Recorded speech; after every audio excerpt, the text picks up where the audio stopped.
Welcome to today's webinar, Rebuilding the Senior Care Industry, How to Increase Occupancy and Restore Trust. I'm Marlene Kerbin at Plain English Healthcare, the publisher of iAdvance Senior Care.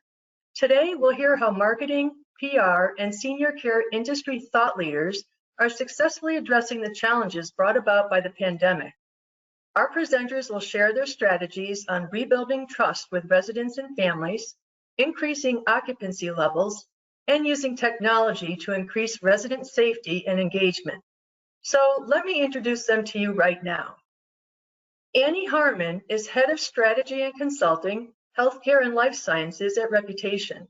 She partners with leaders of large, complex healthcare organizations to provide data-driven insights that maximize value and drive patient acquisition.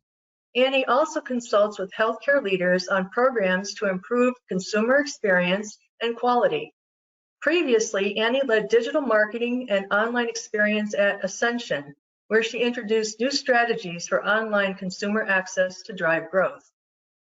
Samantha Prinster is the Director of Marketing and Communications for Cedarhurst Senior Living, where she is responsible for developing and implementing marketing and communication strategies for all Cedarhurst communities, in addition to aiding in business excellence projects. She has more than 7 years of healthcare-focused marketing experience and more than 10 years of healthcare and senior living experience. Chris Harper is Vice President of Communications at the Arbor Company, a senior living operator of 45 communities in 11 states. In his role, Chris is responsible for branding, marketing, public relations, and technology. Today's presentation will be approximately 45 minutes, followed by a 10 to 15-minute Q&A. To submit your questions, type them into the control panel and hit send. We'll hold your questions until the end, but feel free to submit them at any time. And after the webinar, we'll send attendees an email with a link to the presentation slides, and you'll receive a second email with a link to access the recording as soon as it's been processed and is available for viewing. And now I'll turn it over to our first presenter, Annie Haarmann from Reputation. Annie, please go ahead. Thank you so much, and thank you for having us today. We're really excited to share some more information with you, and I'm personally excited to be hearing from Chris and Samantha again. They have some great insights to share. So let's get started by setting the framework for what we're going to be talking about today. And a lot of this is being driven by the senior living trends that we're seeing in the market. Obviously, COVID is continuing to be an issue, but it's now starting to return to levels of, crisis or at least concern. The Delta variant is bringing back a lot of uncertainty at a time when the industry is really trying to rebound. So that's a big challenge. And one of the things that is really affected is the caregiver burnout that we're seeing. And so, this idea of COVID fatigue really affecting our ability to keep skilled nursing facilities staffed, to keep caregivers from leaving for other industries. And this is something that is going to continue to affect the recruitment and retention in our communities. And so it's something to really be aware of and understand how to improve that experience. The experience management is really important right now. As seniors are looking at all of the different options that they have for care, whether they're going to stay at home, move in with a family member, or move into a senior living community, it's really an experience that has to go beyond the clinical experience. So, senior living is the only industry where that experience is 24 hours a day, 7 days a week, whether it's the care that they're receiving or some of those ancillary services like activities and meals. This is something that we have to be looking at, that complete consumer experience for those residents. And as long as we're talking about consumers, let's talk about consumer choice as well. Ratings and reviews are continuing to be important in that choice. In fact, more than 80% of consumers trust online ratings and reviews as much as a recommendation from a friend or family member. And the reason this is so important is because when it comes to senior living options, there is a lot of research that is being done by the caregivers, family members of the resident, as well as the residents themselves. And so we have to be aware of what our reputation is, not just in the community at large, but also online specifically. So let's talk a little bit about how these trends are also impacting the roles and stakeholders within senior living. So it's really important to think about reputation and experience management as a complete program that instills trust. So, we're talking about restoring trust in the industry and bringing occupancy levels back. Well, that really is going to mean bringing together sales and marketing and consumer experience teams and concepts. And when you think about what it's going to take to rebound after this pandemic and continue to be a trustworthy industry and one where we can, continue to serve those that need our care, we've got to start thinking in unified models where different departments can come together and complement and empower each other's objectives. And this is particularly true in sales and marketing and consumer experience.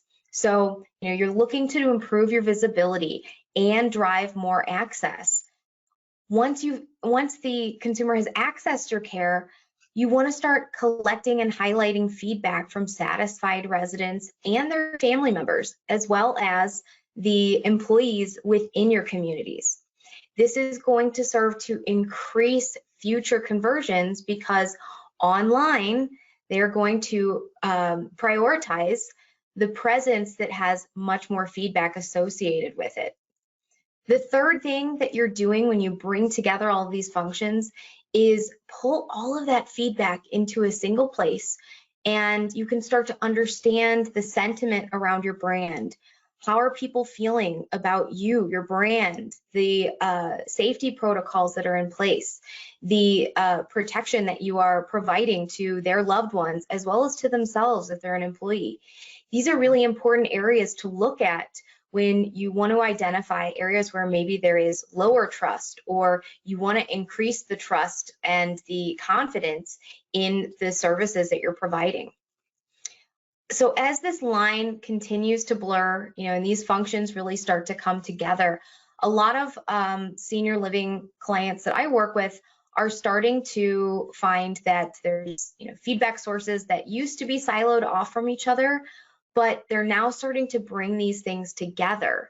And I heard from Samantha recently about that connection between sales and marketing and delivering this experience. And I wonder, Samantha, if you could talk a little bit about that and how these roles are starting to come together for you. Yeah, so organization has really identified that the connection between sales and marketing is imperative for our success. So one of the ways that we are working to bring, these two departments really together in a unified front is we created a sales enablement role. So in this position, the individual that fills it is responsible for, working very closely with marketing and understanding everything we create and how we're communicating, the tools we have in place to help sales, and then taking that information and training our sales team on the ground in the community, not only so that they know everything we're doing and the tools and resources at their fingertips, but that they truly feel empowered to use all of that and to really, when they're using those tools and speaking on that they have this confidence about them. It's also a very analytic driven role, which has really helped to make decisions that are based on data, which we've always made, but it's further aligning that sales and marketing, because rather than marketing having their data and sales having their data, we're bringing it together into a conjoined spot for everyone to review. It just really makes us one unit. And the connection has allowed us to continuously look for ways to streamline and remove complications so that our directors of sales can really focus on that selling zone and what they do best and be successful. Thanks, Samantha. And, Chris, we spoke recently about the way that your team with various different technology tools has started to scale your marketing efforts throughout the organization at local or brand levels. Can you share a little bit about how that has changed the way you think about the overall experience of your brand and what you're telling the communities? Chris, you're on mute. Man, I knew I was going to do that. Yeah, so branding, I think is super important for any company, and it's something that's very near and dear to my heart, and something that is a goal of mine is just to protect the various brands that we operate. We operate at it's 13 brands now, and so there's a lot to manage with that, and there's a lot of manpower that goes into that when we're creating. Be it a flyer, brochures, or what have you. There's a lot of nuts and bolts that we're putting together to put those pieces together. And so one of the tools that we've implemented is an online store where the sales counselors in the individual communities are now empowered to be able to go and create some of that stuff themselves within the parameters that we've set. So we have templates that are, a little more loose that they can make changes to, and things that are a little tied down. But we know that for the most part, things that come out of that are going to be on brand and looking the way that we want them to. And so now we've had to kind of retool that a little bit here, in the times of the pandemic, because in the past we've, kind of set a hard line saying, even so far as if you're going to make a flyer, we want that to go to our professional printer and go through the whole process of approvals and everything. And, in the times of a pandemic, there's not as much use for a marketing flyer. And a lot of that has turned digital. And so we've worked with that system to develop templates and that, they can then put onto social media or, send out emails and things like that. So we're trying to slowly but surely build kind of a marketing stack from the marketing automation tools that we use all the way through the tools that the sales team can use. So Samantha mentioned sales enablement. That's really what that is. It's enabling them to kind of self-service and get the tools that they need in the moment. Excellent. Well, thank you for sharing how you're scaling this, because as we know, there's only going to be more complexity and more need to get information out quickly across this entire consumer journey. So what does this consumer journey look like? And more, this is something that is happening online. So Google has now co-opted this journey of selecting senior care, and your digital presence entry point has shifted. Where it used to be your own branded website, it's now your entire online presence, particularly on Google My Business, which is the example that we have here. The better optimized your Google presence, the more people are going to take action on what they see, and you're more likely to stand out versus your competition. And as you can see from this example, the location has optimized their online presence in search, and through Google My Business, they are optimizing their ability to be shown in results. So this is going to increase their likelihood of being chosen. This is a tactic that will complement your existing marketing efforts, those things that you've always done, whether it's flyers or paid advertising, digital ads, what have you. These are all important to come together and have a fully integrated approach. And this is also really important when it comes to instilling trust, because as I mentioned before, Google is now prioritizing listings that have a lot of feedback, and people who are searching for a care community for their loved one or for a type of care for themselves, they are looking at ratings and reviews. And it's really important to have a good volume of reviews, that you have positive reviews and that you are responding to those reviews. That engagement is really important.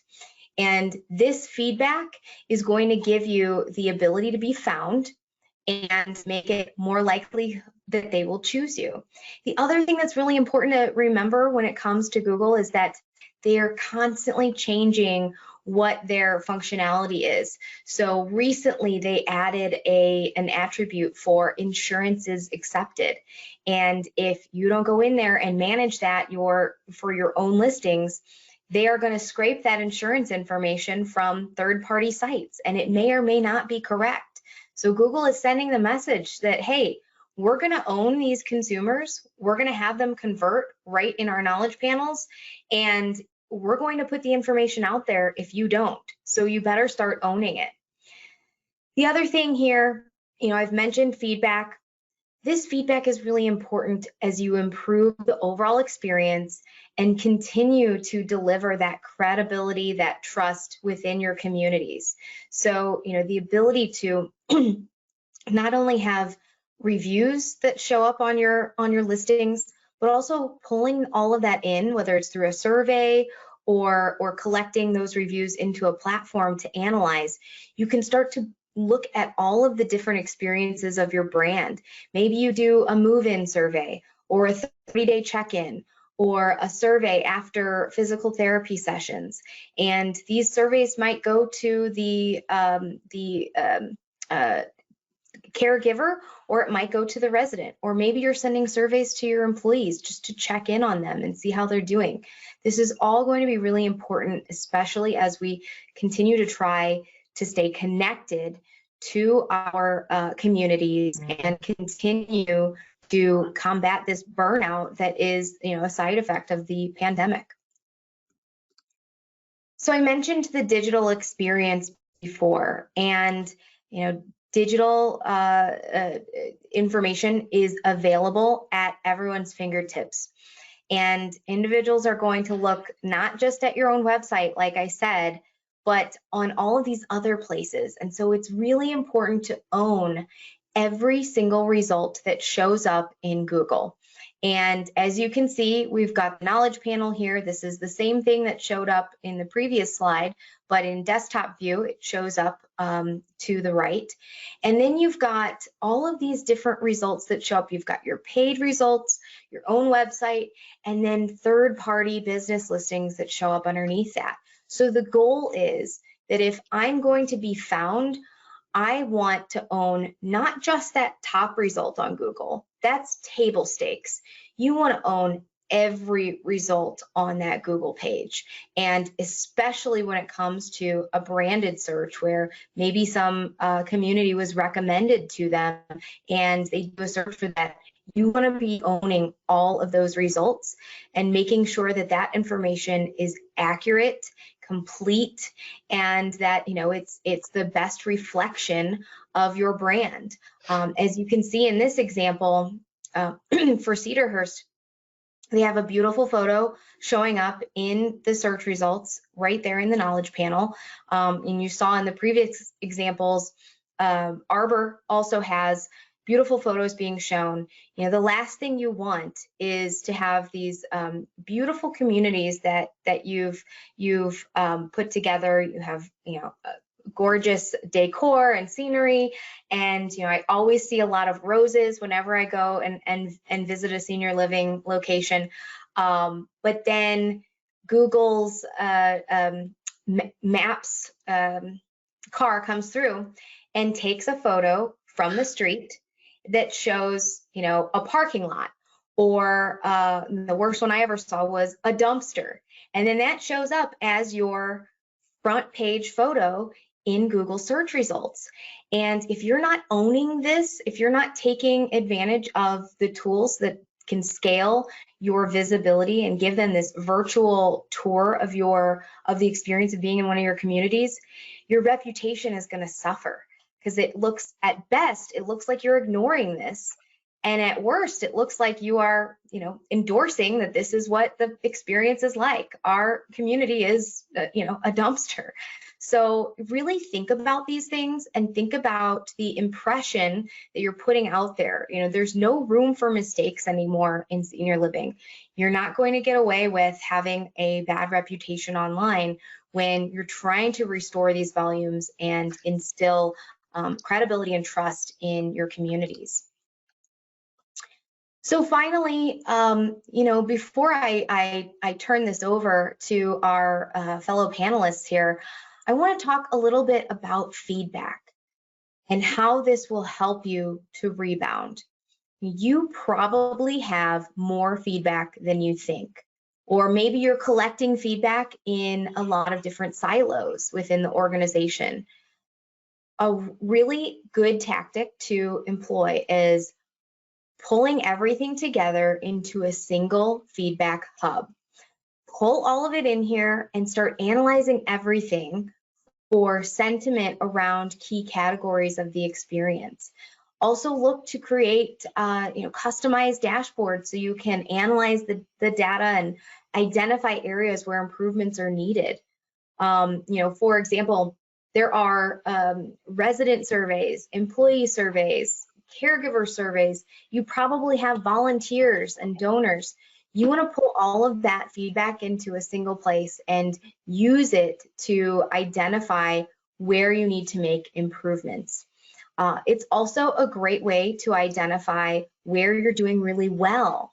And Samantha, I know that you've done this recently with a way of showing appreciation within your teams. Can you share a little bit about how you're using feedback and looking at that, not just for improvements, but also for celebration?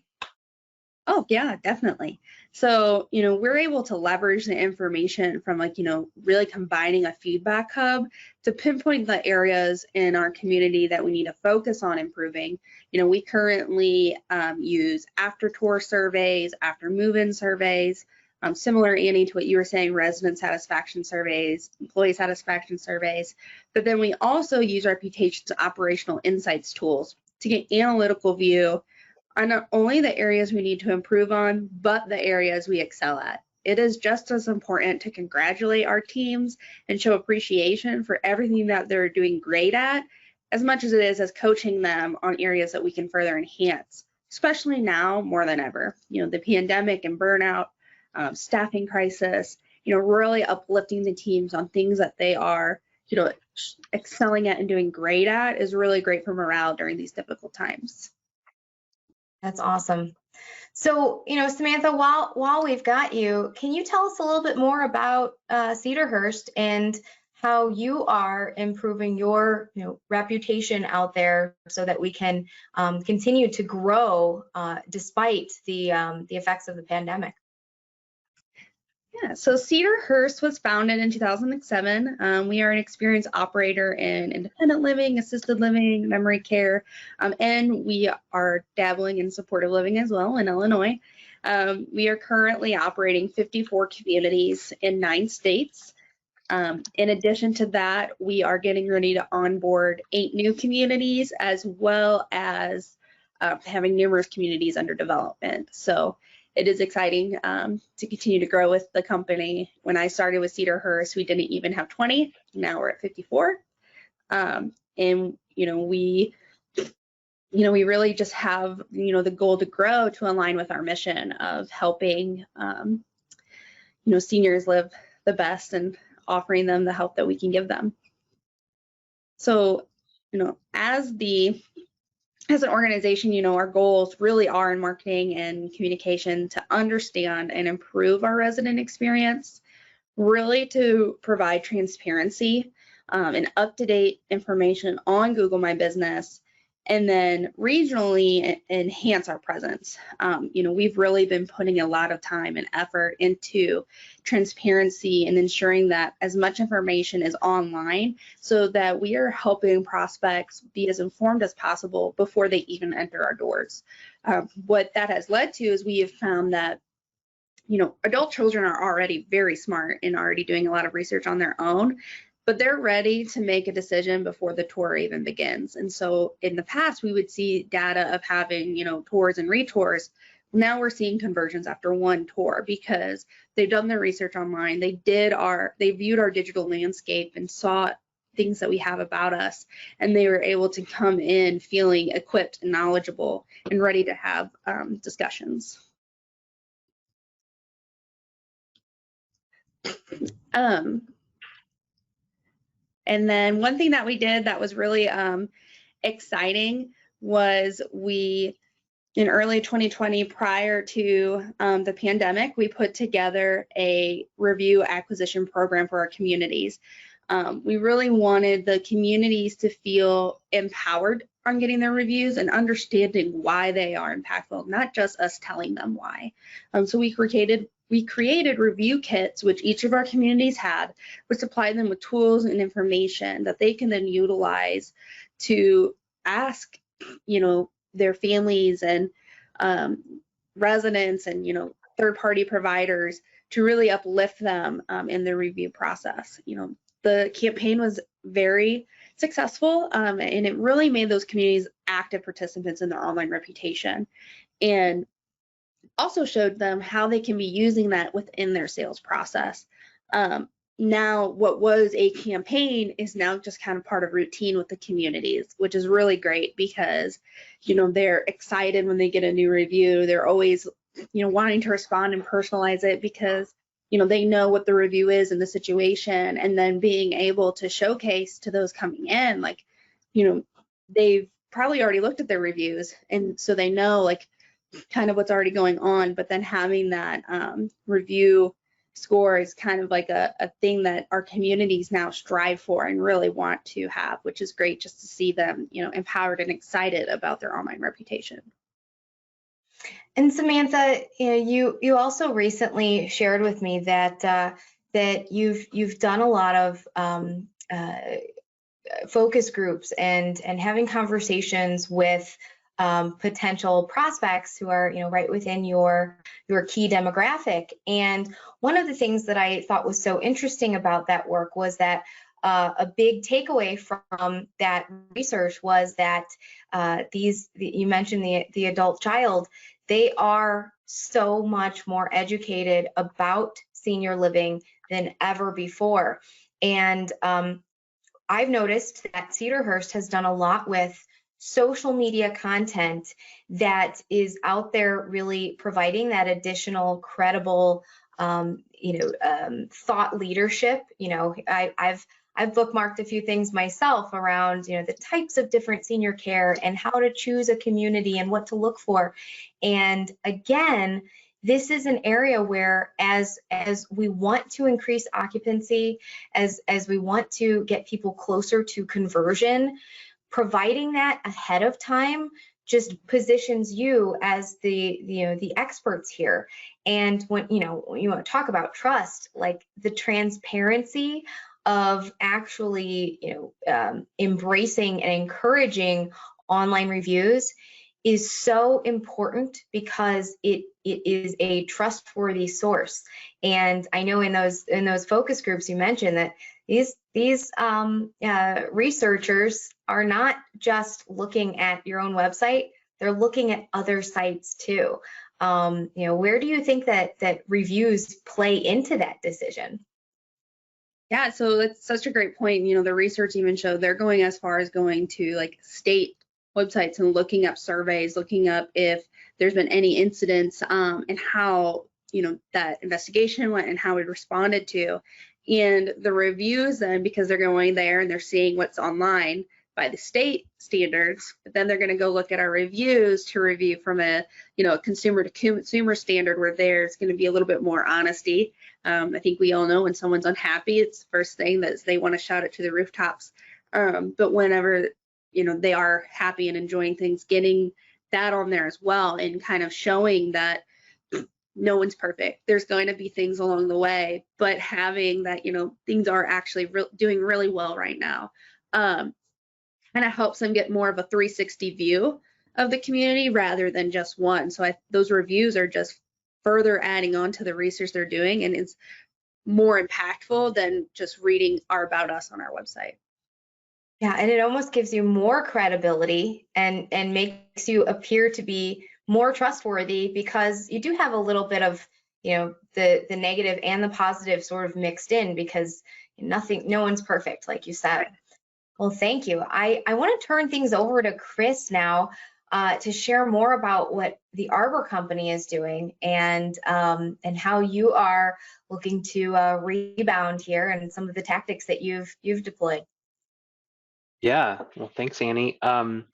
So yeah, the Arbor Company, we've been around for a little more than 30 years. We've got 45 communities with a few under development. I'm sure everybody was looking. I know the Argentum top senior living providers list just came out, and everyone's like looking where their companies are on the list. So it's been kind of fun to see. But yeah, and I mentioned earlier we have the 12 brands. So that's kind of just always been the way our company has operated. We have a primary brand that we call Arbor Terrace. That's most of our communities are that, but we have a lot of other communities that are just one-off brands, and that's because that's what we inherited, or for whatever reason the brand needed to be different. And so it adds to some of the excitement, shall we say, in the marketing world of being able to do that. One of the things that made a big difference for us from an online perspective, about 5 years or so ago, we moved from having separate websites for all of our communities to having just one website, arborcompany.com/location/whatever. And they still have their own vanity URLs that they put on business cards and things like that. But that really made a big difference in our traffic online. And yeah, we've really doubled down on our digital focus. We have revamped all of our Google advertising and Facebook advertising, and we feel like we fine-tuned it to the point where it's probably as good as it's going to get for the moment. Of course, things are always changing. That needle's always moving. And 2021 has turned out so far to be a great year in terms of number of leads coming in, number of qualified leads coming in, and we've been very happy with that. So goals that we have, of course, it's all of the above, everything Samantha mentioned, of course, but just for here too, we want to improve that online visibility. We want to be at the top of the map pack in Google, and to have all of that data correct. And that's been a focus for us this year and in previous years too, is just getting that data correct and consistent. And so many of these little directories and things pop up online, and they may have something incorrect, the wrong phone number, or it's really easy to kind of mess that stuff up. And so having a tool that enables us to look at it across the board or update things in bulk is really helpful, so that when Google does put out some new feature like insurance, accepted, things like that, we're able to very quickly go and see where we've updated it, where we haven't, or just kind of blanketly make an update across the board or across groups of communities. And that's really helpful. But that's a lot of work, and it's a lot of time just keeping up with it. But we've seen that it's worth it to have that level of consistency. And even just, as we've been on this call, I made a note to myself in my to-do list to check something that we wanted to make sure that we had up there, just so that it's continued kind of and stays top of mind. Empowering the regional and local teams with marketing that scale. We talked about in our marketing stack, we want to have tools that help those local teams to be empowered.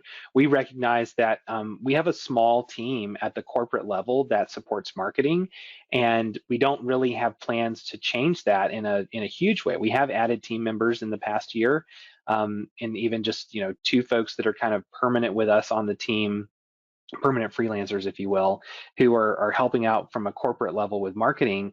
But really that is looking at how can we empower those local communities, because we recognize that they're the experts about their individual communities. We've got 45 communities in 11 different states. I can't be an expert in all of those markets. I can't be an expert in which advertising publications they should be in, even just like the local language. We have to rely on those local teams to do that. And even in some cases, bring in local marketing experts who really understand a local market. We're in one market where we had to, it's a bilingual, multi-language market, and also multicultural, and just you can't just rely on basic translations. You really need the local dialects. I mean, it's a South Florida community, but there's a local dialect and there's a way that they kind of intermingle Spanish and English in a way that we wouldn't be able to replicate without that local help. So we really have to rely on those teams. And then finally, understanding those key performance indicators for our future improvements.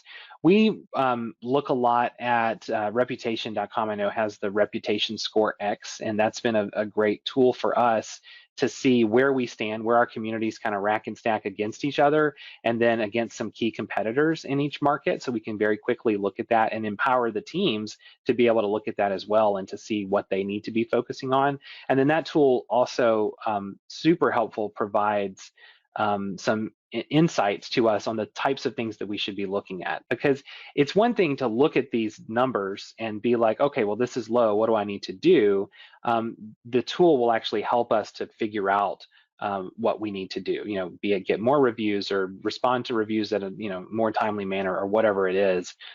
That's helpful. And sometimes as the corporate marketing person, I can argue and point until I'm blue in the face, but when you have this tool that's kind of spitting some data out at someone in a black and white way saying, no, it says this is what you need to do, that's when sometimes people will be more apt to listening to that instead. So and Chris, it sounds like, not only are you taking an approach that's very tailored within each of your brands or your markets, that's really important for again, earning that trust locally. You don't want to sound like you're not from the same area when you're doing your marketing. At the same time, when you're identifying key performance indicators, are those different depending on the different regions, the different brands, different communities, or are you looking at things more as from a performance standpoint as apples to apples? How do you divide up that data for future improvements? Yeah, well, we of course look at our reviews and the ratings that we have. I'd like to see the ratings to be, 4 and up. We of course don't want just a split 5-star rating across the board, because that starts to look a little fake to people. We look at things like the frequency of reviews.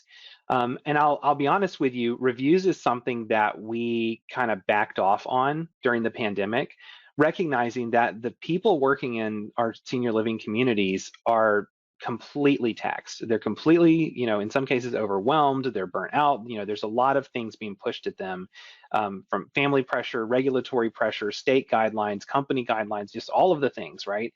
And so where we had prior to the pandemic been pushing out, review progress and you need to get this many reviews per month and all of this type of stuff is, those types of goals that we put in place, and we were tracking those. We did stop that, and we haven't fully brought it back yet. We do have plans to do that this fall. And we actually just had a call yesterday with kind of my marketing team and our whole, sales partner team within the company to start to think through what does that look like, in a senior living community, who really should own the process of getting a review. We are doing some testing with surveys and with some automation with that, but we still believe that one of the best ways to get a good quality review is just to ask someone for it. And so we try to express that to the communities, because a lot of times people want to click an easy button. They want to do, email blast, and they want to push out an email to, everybody and their brother asking for reviews. And that might work for this month, but then what are you going to do next month? And then are you going to keep sending that same email to the people who already wrote reviews? And, it gets a little confusing and a little hairy there. And, you want a quality review, and if you're going to go up and have a conversation with someone, you're kind of doing an in-person survey right in the moment and asking. And so that's what we have seen as the most effective way. It's the least popular way among our teams of getting the reviews, because it's more work, right, than clicking that button. But it is a more effective way, we believe, in doing that. So that's one thing that we've tracked. And then other metrics that we look at really are more in our spending. So we have started tracking cost per lead and cost per move-in for various marketing initiatives so that we can see where the outliers are. My goal is to have all of our communities to be roughly the same, kind of along the same line of what their cost per lead and cost per move-in is. So because that should be, regardless of what they're spending or what their budget is, because we've got large communities with big budgets and smaller communities with smaller budgets, but we hope that those costs remain the same across the board. And when we have outliers, someone who's gone way up on cost or way down on cost, that's a key for us to kind of dig in and see why that's happening and see what we can learn from that. And usually what I have seen is that those numbers will kind of lead what would traditionally be seen as a problem in senior living marketing, where like, oh no, we don't have enough leads, or oh no, we don't have enough move-ins, or occupancy's down or whatever.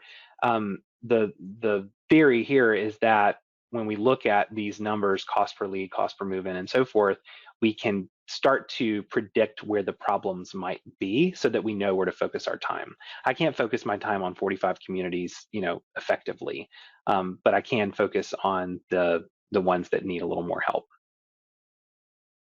That's excellent. And it sounds like from what you're describing, if there's one thing to take away from this webinar, and this is something that both Samantha and Chris have touched on, is tone. Know your audience. If it's not the right time to ask for feedback because your team just can't handle one more thing, then take a break. It's okay, and this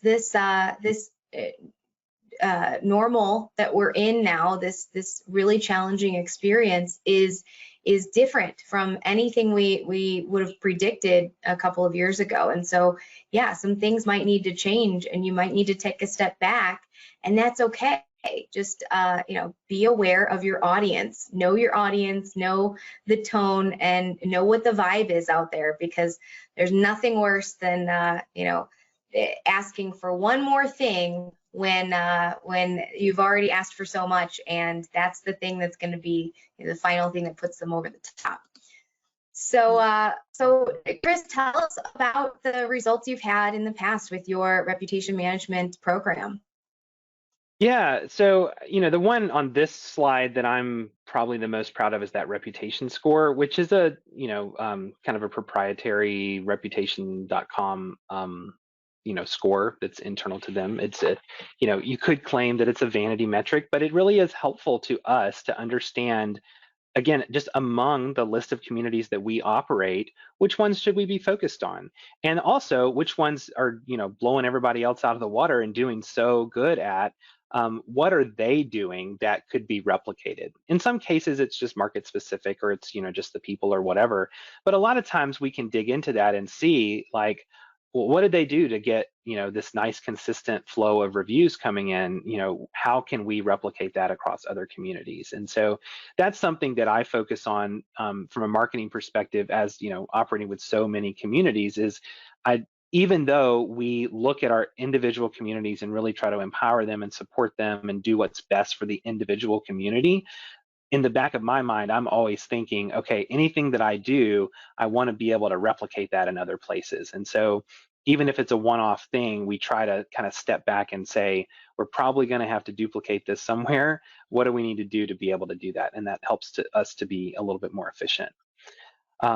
Our response rate to reviews is high, and we want that, of course, to be higher. I think we weren't good at that. It wasn't a focus 2 or 3 years ago, and now it is. And now our goal is to respond to every single review as quickly as possible. And sometimes that takes a huddle in the team. We get those notifications in, and we typically write a sample response.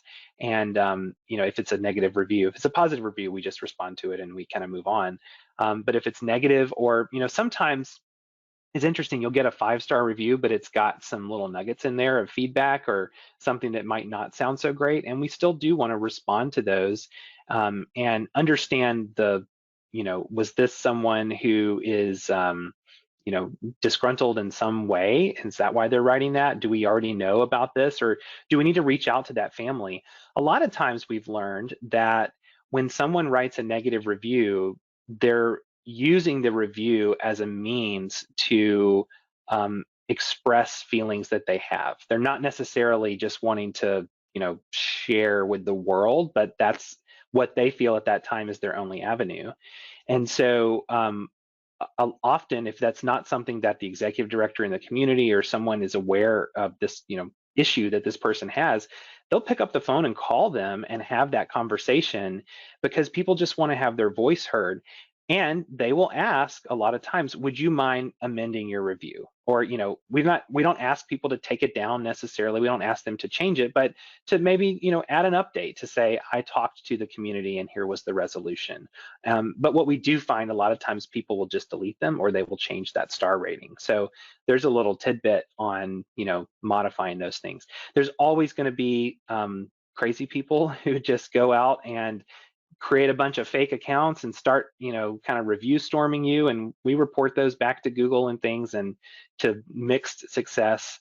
And, you can kind of try with those things. But I think that the average consumer will look at a list of reviews and see if you're consistently, 3, 4, 5 stars reviews, and all of a sudden you get a bunch of 1 stars that don't have a lot of text, or the, it's kind of this inflammatory text or whatever it is. I think that people will tend to write that off. I see that when I look at Amazon reviews. If I'm shopping and I see a bunch of people have, some 1-star reviews, but most of them are great. If you really dig into it, maybe those 1-star reviews, the person, was mad at FedEx for dropping their package. Well, it's not really Amazon's fault. So you kind of have to read into it. And I think that most savvy consumers, we've talked about the residents moving in and their adult children, they're savvy and they know what to look for. And so we kind of have to rely on that. That's such a great point. I mean, if you had asked any of us a couple of years ago, how do you spot a fake review? We would have said, what's a fake review? and now, people are savvy to it, because you are able to look at things in context, and the internet has made us better researchers, better critical thinkers when it comes to feedback. And when we're evaluating a decision, we can really start to call out, that doesn't seem to fit the overall narrative. There's an outlier here. Let's take that with a grain of salt. And not only that, but when you have an overwhelmingly good experience just generally that you're delivering, that positive feedback is going to start to bury the negative anyway. And that's, I think, a really important lesson for anybody who's getting started in any kind of transparency initiative to deliver that feedback online or collect feedback online, that you shouldn't get too focused in on that one negative review that came in yesterday that's really just irritating you because they said something that was really unfair. And we forget that, but there were also 5 positive reviews that we got this week. And you forget about the positive ones and you look at the negative ones. And that's just how our brains as humans work. And so you have to kind of remind yourself of that along the way. Well, and I'll add to that, just if you don't mind, real fast. When we respond to reviews, particularly the negative ones, our thinking is that we're, of course, the person who wrote the review can see that, but we're not really speaking to that person, even though we are writing a response to that person. We're really speaking to the future consumer who's going to run across this, because, if someone's really angry, you're not going to change their mind often. But what we're trying to show is that we've got open communication. We often just will list the cell phone number of, an executive there to call for help. And people don't call those typically, but I don't know, maybe it's bad that we're posting all these cell phone numbers online. They're going to get spammed. But the flip side is that we hope that people will see that we're trying to be reasonable. We're not being argumentative. We're not contradicting anything that they say. Of course, we're dealing with HIPAA and all this type of stuff. We're just saying, that sounds like, if what you said was true, it sounds like a really bad situation. We would love to hear more. So please just give us a call, and so we can kind of get to the bottom of this. And hopefully that helps to smooth things over. That's awesome. Well, I know we've got a few questions that have come through here, and we've got about 10 minutes left. So, Marlene, can you share with us the questions that come through? Yes, and by the way, thank you. You all made such excellent points in your presentation. And we do have a few questions, and I'll direct this first one to Chris. What tips do you have to cultivate that culture of asking for reviews? Oh boy. You know, a tactic that, again, prior to the pandemic, and we're kind of in the process of retooling things now, so keep that in mind. But prior to that, a tactic that we had is we were asking our communities to get a certain number of reviews per month, to set a goal of that. What we didn't want to do was to have like a review event or blast or whatever and get like 15 or 20 reviews this month and then for the rest of the year get 0, because that's weird and that's not a natural progression of reviews. And data online, you know, from experts, I mean, I guess everybody's a digital expert now, but you know, data that we've read said that that's not the best way, that Google really wants to see, even if it's a lower number, a nice consistent flow of reviews. And you know, in senior living, we're not a high volume business, and so it wouldn't be likely to, you know, to get 20 or 30 reviews in one day. But what we did was we kind of empowered the department heads in the communities and said, think of one person, one family, a resident or a family member that you can physically ask this month for a review, be it on a phone call or just in person when someone comes in the building. And the communities that actually did that saw success. Great, great. Samantha, did you want to add anything to that? Yeah, that's exactly what our approach is as well, is just really like just identifying those people and having that conversation. Another thing that we utilize is with our EHR, it has that option when someone logs into the app to do an NPS score, and you know, it's like a rating of 1 to 10. Well, if you get a 10 and someone writes, you know, just really great, that's opening up the door to reach out to them, one, to thank them for that opportunity and for their kind words, and you're going to share with their the team, but then also being like, you know, would you be interested in sharing this online on our review? Great, great. And I'll direct this question to Annie. If an organization is working with a small team and very limited resources, where should they start? Yeah, we get this question a lot, and if you know, there's no shortage of things that you could do, as Samantha and Chris have stated, but our recommendation to all of our clients is, if you're going to focus on one area, let it be Google My Business. It is continuing to grow in importance, and Google is continuing to prioritize Google My Business listings over other information. So as much as you can put out there in Google My Business, do it. It is not a complete replacement for your website, but more and more, Google is trying to keep those consumers right there in the Google experience. And they're going to continue to add more and more functionality and attributes to allow consumers to convert right there in that Google Knowledge Panel. And in fact, the most recent data, which Google just published in the last few months, is that 65% of organic searches that are done result in a 0-click conversion. Now, what that means is there were 0 clicks through to your own website or any of the websites that showed up in that search results, because that conversion happened in the Google Knowledge Panel. So what Google is saying is, most organic search results in a conversion from right within our Knowledge Panel. We're going to keep your consumers right where they are, so make it possible for them to take action there, because the rest of those searches aren't going to make it through to your website. And that's really important. That number, that 65%, a year ago, that was 50%.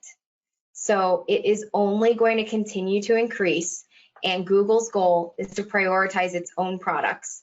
So keep that in mind when you're looking at where to invest your time. And if there's one thing you can do, really look at Google My Business and try to make that as complete as possible. Great, Thanks. Samantha, I'll direct this to you. Can you discuss the impact that the latest infection prevention technologies have on driving occupancy to senior care homes? Have the homes that go above and beyond in safety seen increased occupancies?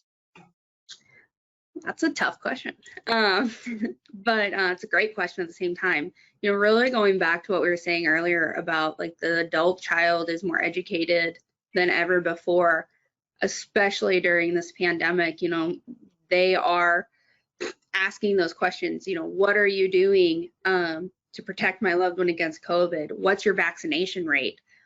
What are you going to do if an unvaccinated caregiver takes care of my loved one who is vaccinated? What's going on with masks? Like all these questions. And I wouldn't say really that it's, you know, one community doing something with infection control is outweighing the other, because I think all of us in the industry are really in it together, and we are all following, you know, what is best for our seniors, you know, CDC guidelines, state regulations. I mean, you know, for a while there was a PPE shortage, and, you know, senior communities were like, hey, are you good on masks? I have extra. Can I borrow some of this? And so it's not necessary, you know, that's a tough question to answer on if our safety protocols are increasing occupancy. I really think it's so much more than that. I think that's a piece of the pie of everything that is driving the consumers right now. Great. Chris, did you want to add anything? I think it's certainly top of mind for people.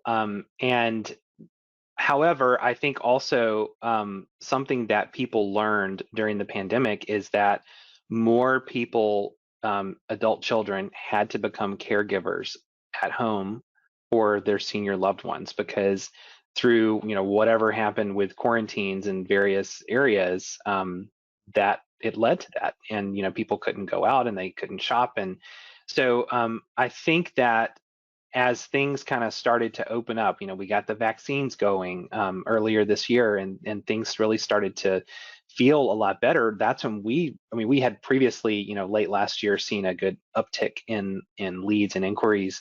And then it happened again this spring, just because I think that people were starting to feel safer and kind of getting out and moving into those things. And, you know, there were some definite issues at the beginning of the pandemic that, you know, this impacted senior living like no other situation. Senior living is a relatively young industry compared to some other things, you know, look at hospitals, things like that. And so this had never happened before. This had not been planned for. There was not a playbook. And so, but now there is, and now we know how to operate. And I think that at this point in, you know, 2021 and, you know, moving into next year, it's hard to think that we're in the second half of 2021 now. And I think that we are more set up for success because we have, you know, gone through the hardships of 2020. Right. I think we have time for one last question. Annie, what aspects of our online presence can we automate or outsource? Well, that depends on your definition of automate and outsource. So there are plenty of ways to automate things like workflows. You know, if there's a negative review, push it to this team. If it's positive, make this response. You can create ticketing systems. You can schedule social media posts ahead of time. You can do automated bidding on keywords. But the key here is that no matter how much automation you put in place, there has to be a human oversight of it, and it has to have heart. I mean, especially in the senior living industry. So, you know, I'll just give you an example of automation with human heart would be when you're responding to reviews. Create a whole list of what are the types of inquiries or complaints or concerns that we would get and how we would typically respond to those. Whether they're upset about, you know, a food situation, you know, you can have responses around the menu. Maybe they're upset about billing being incorrect. You could have a set of responses around that. And you can build all of these into what we refer to as macros, which are pre-approved responses that you can just click to select one. It responds to that review. You can tweak it a little bit. You can tailor it if you wanted to change, some of the verbiage per the situation. But it's a way to take the burden of bespoke marketing and bespoke engagement, take that off of your shoulders as a marketing team, while also continuing to be a trusted source that is caring for humans and to be human about it. You're never going to automate all of your reviewer responses with a bot. That would be something we would not recommend.